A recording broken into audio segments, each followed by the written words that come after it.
Humans have always looked up into the night sky, dreaming about space. There is something mysterious and romantic that amazes us every time we try to think about the universe, and the idea of overcoming the force of gravity to reach orbital velocities always in our mind. Until the day it happened. It was October 4th, 1957. The Soviet launched the first artificial satellite, Sputnik 1, into space. 4 years later, on April 12, 1961, Russian Lieutenant Yuri Gagarin became the first human to orbit Earth in Vostok 1. His flight lasted 108 minutes, and Gagarin reached an altitude of 327 kilometers, about 202 miles. It took a lot of effort from engineers, physicists, and astronomers to launch the first artificial object, that is the first satellite, and the first man into orbit around planet Earth. But we as humans went beyond. We wanted to reach the moon. Landing a man on the moon and returning him safely to Earth was John F. Kennedy's national goal set in 1961. On July 20th, 1969, astronaut Neil Armstrong took one giant leap for mankind as he stepped onto the moon. Since then, lots of people started to care about aerospace. We launched the first space stations in the space shuttle. Satellite communications expanded to carry television programs, and people were able to pick up satellite signals on their home dish antennas. Satellites discovered an ozone hole over Antarctica, pinpointed forest fires, and gave us photographs of the nuclear power plant disaster at Chernobyl in 1986. Astronomical satellites found new stars and gave us a new view of the center of our galaxy. It was in this rich and promising scenario that SpaceX was born. If you want to know more about the history of SpaceX, follow us in this video. Let's dive into it.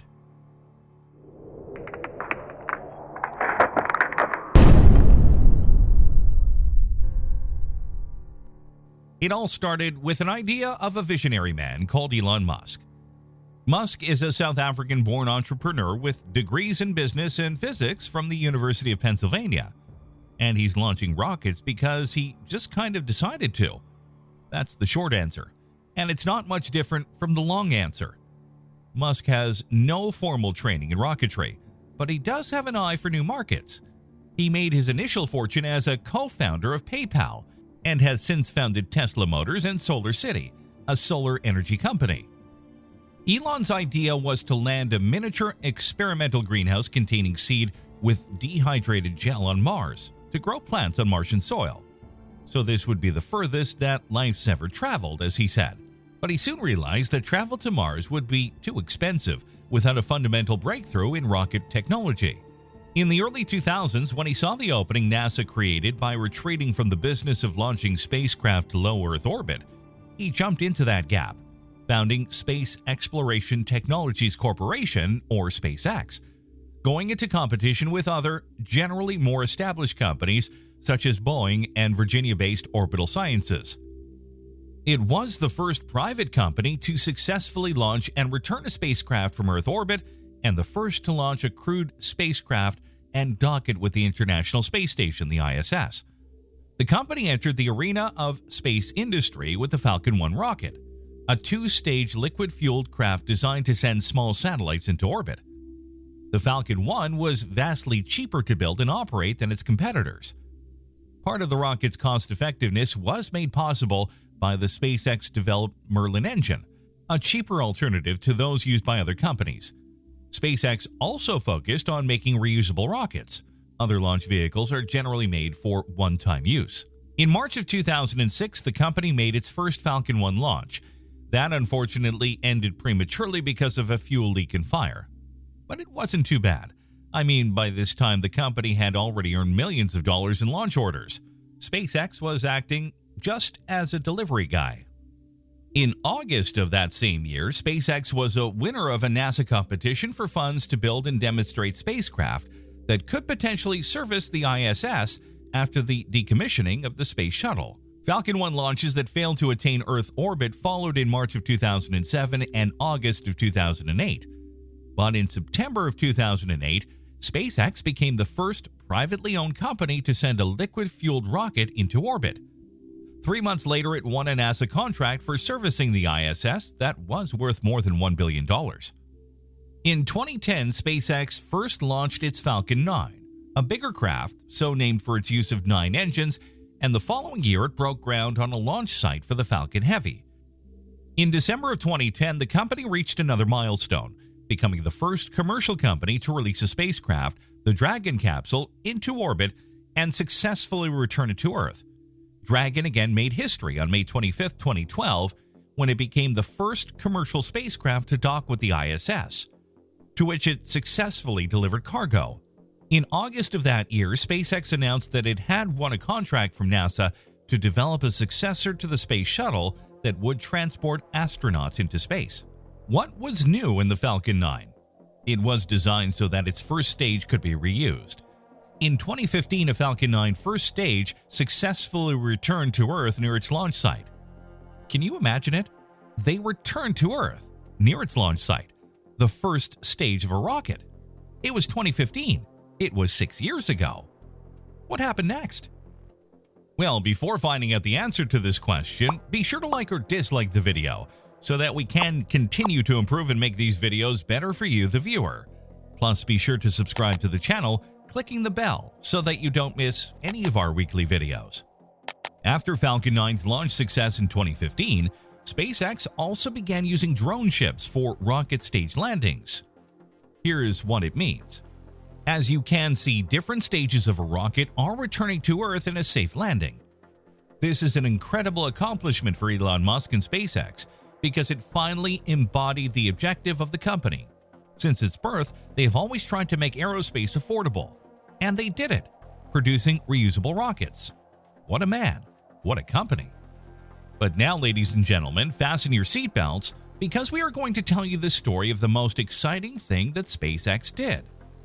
SpaceX achieved a momentous feat on Tuesday, February 6, 2018, when successfully launching the company's Falcon Heavy rocket on a high-stakes shakedown mission, successfully boosting into orbit and later off into deep space a midnight cherry Tesla Roadster as a novelty payload chosen for this flight by SpaceX founder and CEO Elon Musk.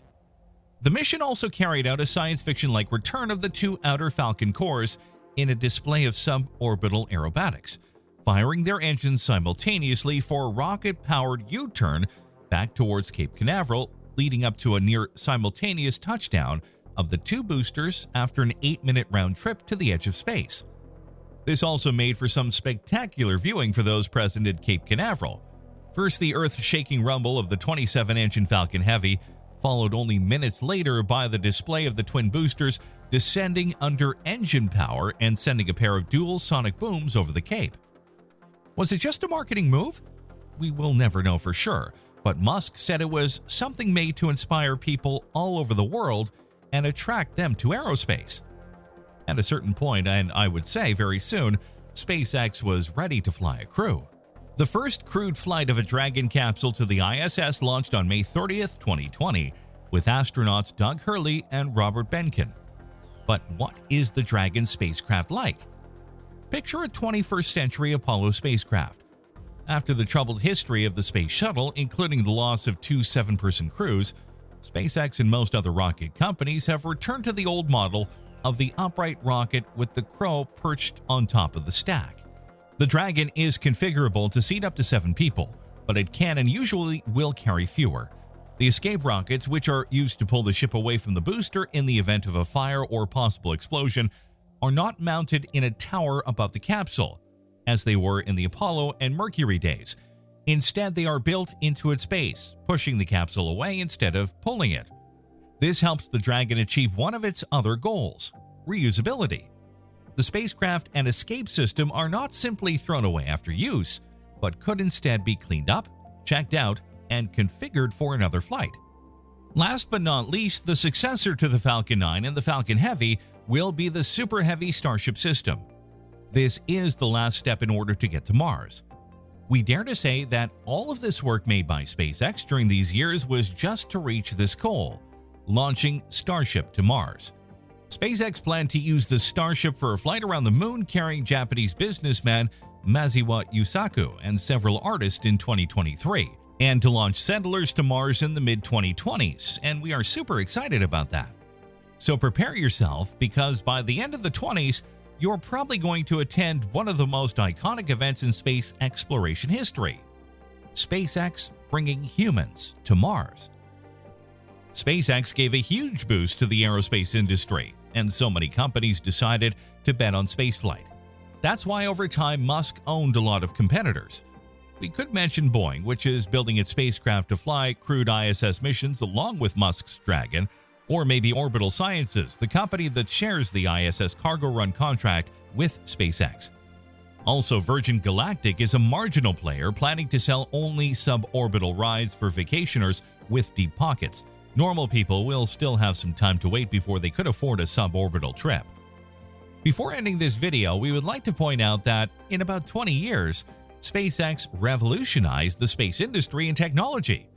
We are proud to live in a new era for space exploration, the SpaceX era. That's all for this video. Thanks for watching, everyone. Do you think SpaceX history to be an inspiring one? Do you think we will send humans to Mars before 2030? Did you enjoy this video? Let us know in the comments below. See you next time on the channel.